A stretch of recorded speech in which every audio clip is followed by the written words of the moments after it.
Alright, so we here. I'm going to try to do this as one-handed as I can. Hopefully Butter Dice gets through this. Uh-oh. It did. It did. Because I said I am with my mobile phone and I'm not leaving the spot. Because if they sell me something I want that looks bad condition, I want my money back right here. Okay, let's see what we got here. I got a warranty on it just in case. Fuck that shit. And what is this in this box right here? Automatically I see something chipped off right here. Oh shit. Here we go. Let's get to it right now. Let's see. Oh, I hate doing this shit lo-fi. Now I have a mount in my car to open. Okay? And yeah, that's a Wendy's bag you see over there. Let's see what that chip came from. I want to examine everything, make sure there's no broken pieces or nothing. I don't want nothing like that. So far, we have this, the Joy-Con controller piece. You know, I'm going to keep this thing in the fucking controller most of the time in that damn module thing. So here we go. That looks good. The Joy-Con, of course, with a little like a little bit of the, you know, the cardboard dust on it's fine. Looks like it's fine. Let's see how the buttons feel. Buttons feel okay. Alright, now let's see how the blue one feel. Because you know I got the Domino's Pizza edition. You know that when it be inside that controller dock, it looks like the Domino's Pizza edition. Thumbstick is in fairly good condition. You look at the plastic on it, make sure it's not worn off. That's good. Sorry about that. I have a hand callus, if you see that. So my hands are heavily calloused ever since I was a child. Oh shit, they got battery power still? Oh damn. Okay. Let's look at the other one. And what is this? Whoa, hold on. What is this? What is this? Let's figure out what the hell is this. And what is it loose for? What is this? Oh man, hell no. This better not be something important. It has a Nintendo button on it. So you already know I'm thinking the worst on this. What is this? Oh my god. Alright, so let's make a mental note of that being a loose piece. So I'm going to put this over here. I'm going to put this over here as well. And this too. I want this out of that way. And this loose piece. Okay. And this loose piece with the Nintendo icon on it. We're going to get to the bottom of what that is. Okay, so we got the switch set up. Already know how to do that. Okay, we got the HDMI wire. Doesn't look like a dog chewed on it. It has their inspection number on it, which means shit to me. Alright, we got the power for the docking station. Alright. Now, we have the console itself. This is the grand issue right here. This is the grand... we're gonna see. And I hope that Nintendo button doesn't come from this. But we'll find out. Oh, God. Let's come on out. Jesus Christ. I hate doing stuff one-handed. Alright, so let's see what the condition of this looks like. Alright. I can tell you. Alright, there's nothing missing. No, the port seems fine. The conditions, I guess, fairly because the Switch is fairly young to the gaming market, that this isn't beat up. So if someone's going to trade it in, it's going to be in pretty good shape. So, okay, that's not... What's up, everybody? Because I'm a Fury here. And if you are a subscriber, you will understand that someone stole my Nintendo Switch. Okay? And from that point on, I promised myself I would not buy any more games until I reacquired it. So I recently reacquired the Nintendo Switch, and now I find myself starting over again. And here I thought I would be at a good place because time has passed and games have been released. But here's the dilemma. I am not a rabid first party fan for Nintendo. So this question comes into play because I ask, what does the Switch have to offer beyond first party games? If you look at the list of the top selling 15 games for the Nintendo Switch, they are all first party. Are there some games in there that I may like? Yes, there are. And Odyssey, which I have to repurchase because that happened to be in there when my bag was stolen. Yeah, I have to buy that. That's a definite buy indeed. But beyond that, I'm asking for those who aren't interested whatsoever in first party games or very little interest in them. Is there anything on the Nintendo Switch that stands out third party, that's worth a purchase? And for the most part, no, there isn't.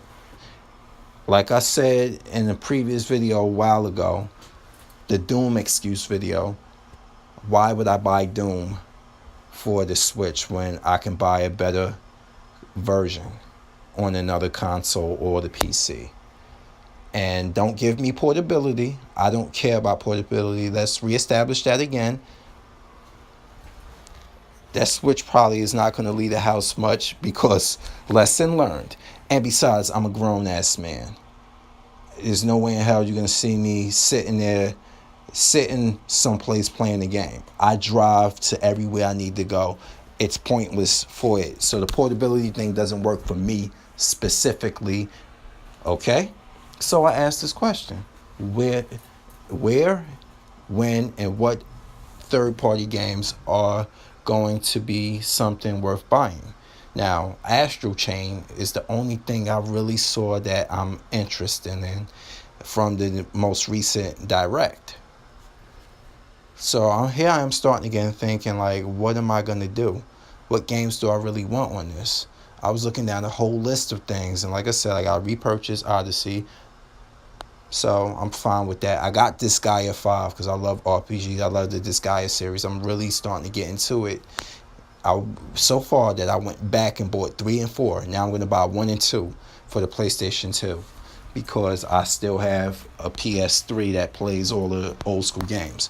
So me and Disgaea are going to have an affair. Whereas I'm doing the same thing with Persona right now.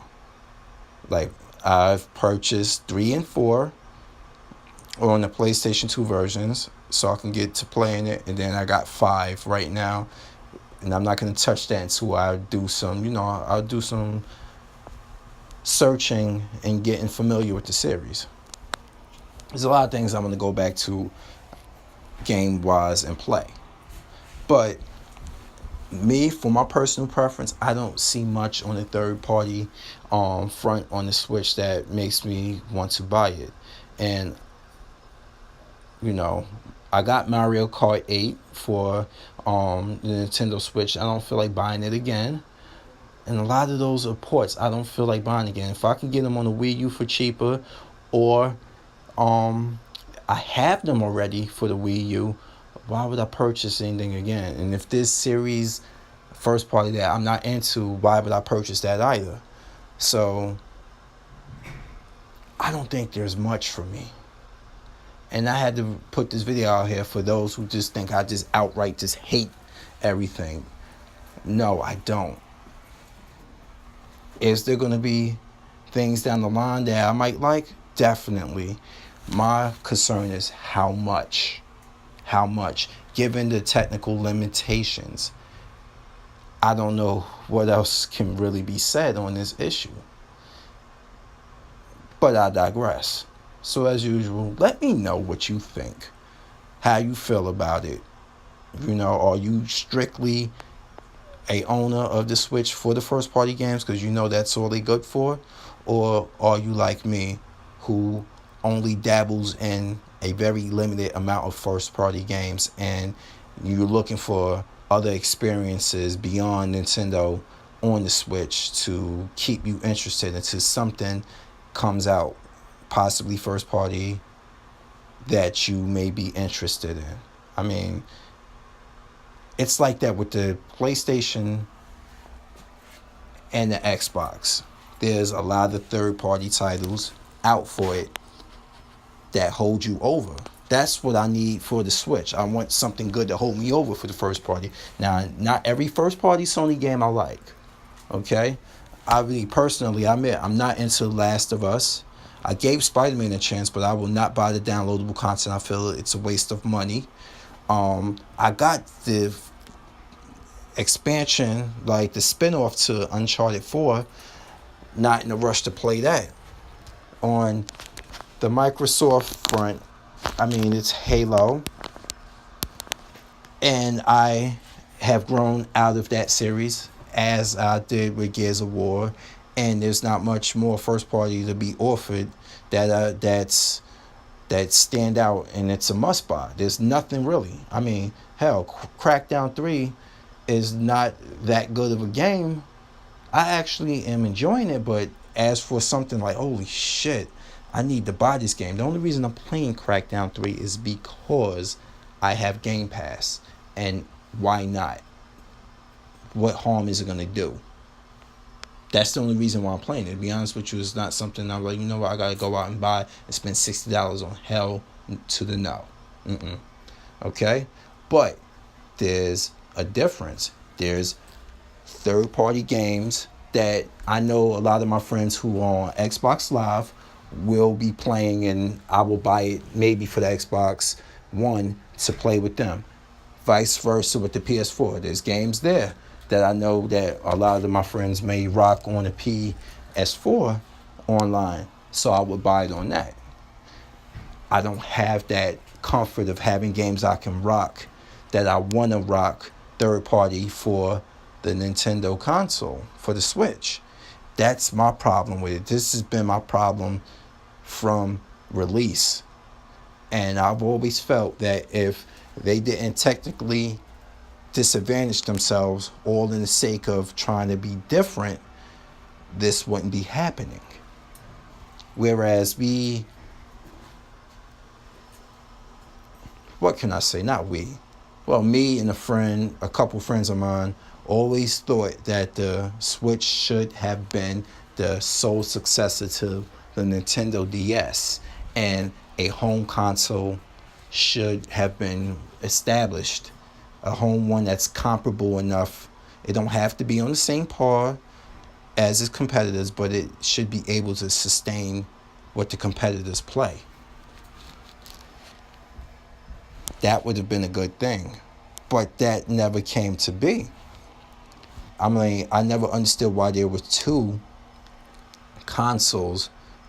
You got a DS, and then you bring out another portable. That just never sat well with me. But like I always say, but I digress. So as usual, it's 'cause I'm a Fury. I'm here, and now I'm out. Peace.